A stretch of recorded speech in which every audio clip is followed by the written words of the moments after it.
You're listening to The Pivot Point, where we unpack the defining moments that shift careers and lives.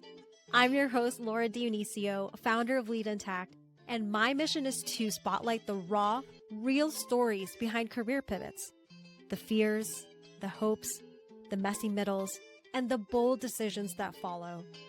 If you're feeling stuck or quietly wondering what's next, I hope these stories help you see yourself a little more clearly and inspire you to start moving toward your own dream life. Let's begin.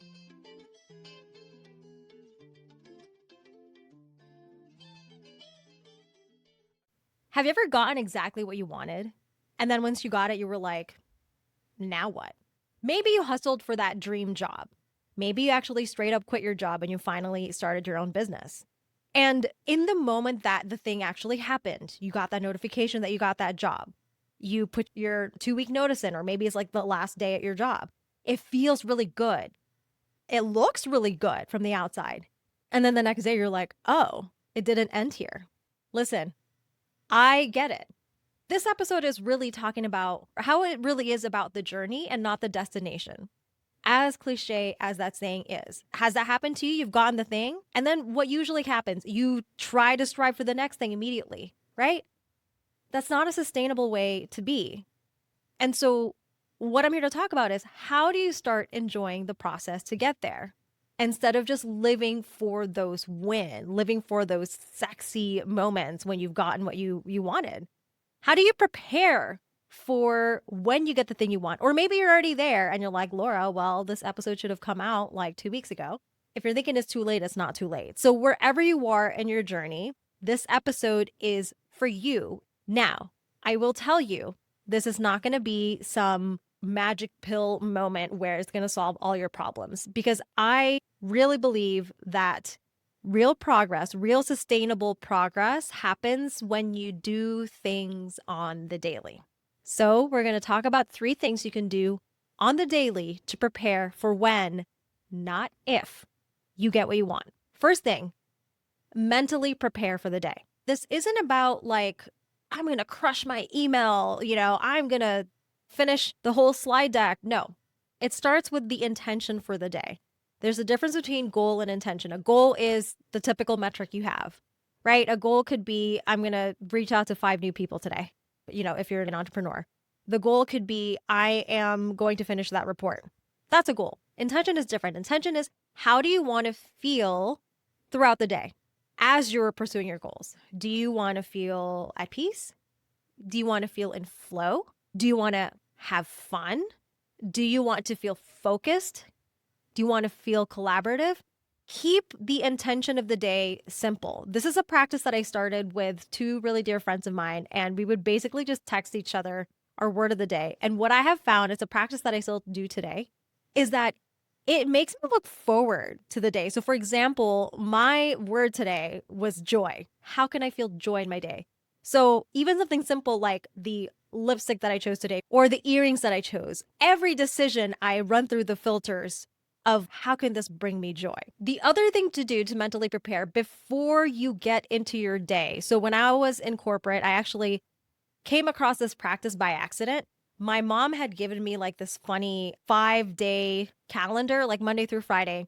And I say it's funny because it had things like, you would list up to 5 things for the day. And then instead of a typical checklist, there'd be a check like, I crushed it today, or I kind of half did it, or I got distracted by something. It was just like a fun way to track what I wanted to do for that day.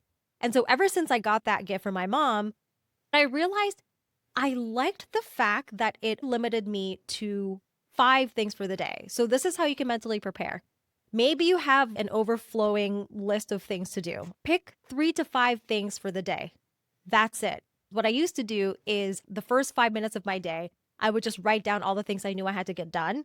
And I might prioritize them, but then I wouldn't have a boundary of how many I was aiming to get done by that day. It was just a never-ending list, basically, that I would do throughout the week or something like that. What I found, though, is when I just have 3 to 5, there was a higher chance that I got it done, and it felt really freaking good. So that's how you can mentally prepare. Before you even start your day, pick 3 to 5 things, no more than that. And if you're just like, oh, never mind, I have this new priority, which sometimes happens. This is what was cool about that gift that my mom gave. One of the checklists was, I'm moving this to another day. Just, yeah, make a note. You're moving this to another day, but try your best not to do more than 5. Okay. The next part is emotionally prepare for the day. Now, I very much took for granted when I used to go to the office every day. And yes, I was one of those people who complained once the company was trying to get us all back in the office. I'm like, no, I want to work remote, blah, blah, blah. But here's what I realized. Unbeknownst to myself, I was emotionally preparing for the day by intentionally choosing my outfits, looking at my shoes. I'm a shoe person. I had a 3-bedroom house when I lived in upstate New York. One room was literally full of my shoes. Once I would look in the mirror and check my outfit out, I'd be like, yes, because that version of Laura doesn't just go sit on the couch and read in the middle of the day when she comes across a task that seems hard. That version of Laura loves interacting with people, loves it. I found that I walked differently, I talked differently, I was more confident. And maybe you're not the type to get glammed up or whatnot. Whatever your version is, dress in a way that's gonna make you sit up straighter. I mean, honestly, I put this red lipstick on. I had no intentions of recording this podcast episode, but I was like, this outfit looked too good not to share. You know what I mean? So it's like emotionally preparing for your day is really important. The other way to emotionally prepare is gratitude. Start the day with gratitude. As soon as you wake up, do not reach for that phone. Okay? Name one thing you're grateful for. When I started doing it in the morning, I realized that it just started my day off right. I found that even if I had something to do that day that I wasn't looking forward to, like putting my tax documentations together, it didn't seem as like, oh, because what happens is even if it's something simple like, I'm so grateful I woke up today. I'm so grateful for the sun. I'm so grateful for my cats, even though right now one of my cats is asking for attention. Because then what I found is that it's like I prepped my day to look for things to be grateful for. So even when I did my taxes, I'm like, I'm so grateful that I have an accountant who can do this for me. It's such a small but powerful practice. Now, the third part is about how do you structure your day? Well, really, how do you structure your week? Now, I didn't intentionally do this when I was still in corporate. And I was able to get away with it because in corporate, there's certain expectations, you have recurring meetings, things like that. So it's almost like a structure is made for you in a way. When I left corporate, my first 2, maybe 3 weeks, I started off with a sense of freedom of, oh my God, I can do whatever I want. I can wake up when I want, start work when I want, go to the gym when I want, etc. And I did exactly that. And let me tell you, it was not great. I did not feel great. I was still getting things done, but it felt rushed. It was like a weird time warp where I felt I simultaneously had so much time and then very little time. It's because looking back, I was not intentional with my time. So I was like relaxing and taking my time, like long ass lunch breaks or whatever. And then being like, oh shit, I wanted to get these 3 things done. And then I would work until like 8 or 9 at night. I'm like, this is not what I signed up for. So, oh, and on the other hand, when I had looked through some resources that I had and asked my coach about suggestions on how to structure my day, the typical answer is to do time blocking on your calendar. I've talked about this in previous episodes before. There is something inside me that rebels. This has happened a few times, so I know it's not just like a one-time thing. Whenever I have tried to time block my day, and I'm talking about go to the gym, like 7:30 to 8:30, a shower/breakfast, 8:30 to 9:30, 9:30 to 10, check email. I've tried that.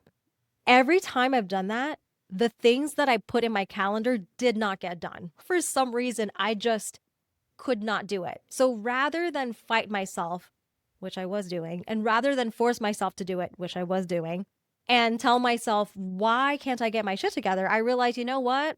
This system just isn't working for me. It doesn't mean, by the way, that structure and time blocking of some sort doesn't work. It just means that that particular implementation of having exact time blocks in the calendar didn't work for me.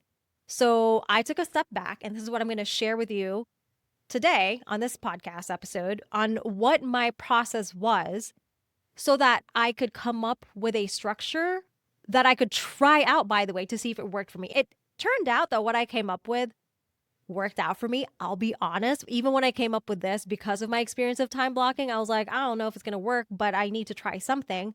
So that's another thing. As you do this process that I'm going to go over, if it doesn't work out for you, don't just completely let go of the process. That's your opportunity to get clear and tweak, like, what part did I like? What part did I not like? Okay. So here we go. The first thing you're going to do. So this is primarily, I would say, geared towards entrepreneur, business owners, self-employed folks, because you don't naturally have structure the way you do in corporate. Now, thinking back on it, would this have helped me when I worked in corporate? Yes, I think so. I promise I'm going to get to it. But one last thing, I realized with corporate, I did have some sort of time blocks happening, not as much as I do now. And I realized because I didn't have like specific blocks or structure in place, I had to do a lot of code switching. I don't know if you've heard that term, where I had to switch topics in my brain right away. So whether it's I'm talking with a teammate or I'm talking with my team lead or I'm suddenly leading a meeting and then leading a different meeting, like my mind constantly had to switch. And so it would tire me out at the end of the day. Now that's why there's a huge difference on if I have 3 meetings in a day these days versus 3 meetings a day at my old job. I had more than that typically. I was a lot more tired in my corporate job because I had to do a lot of code switching. So, does that make sense? Code switching is basically like when you have to switch your brain from one type of task to another.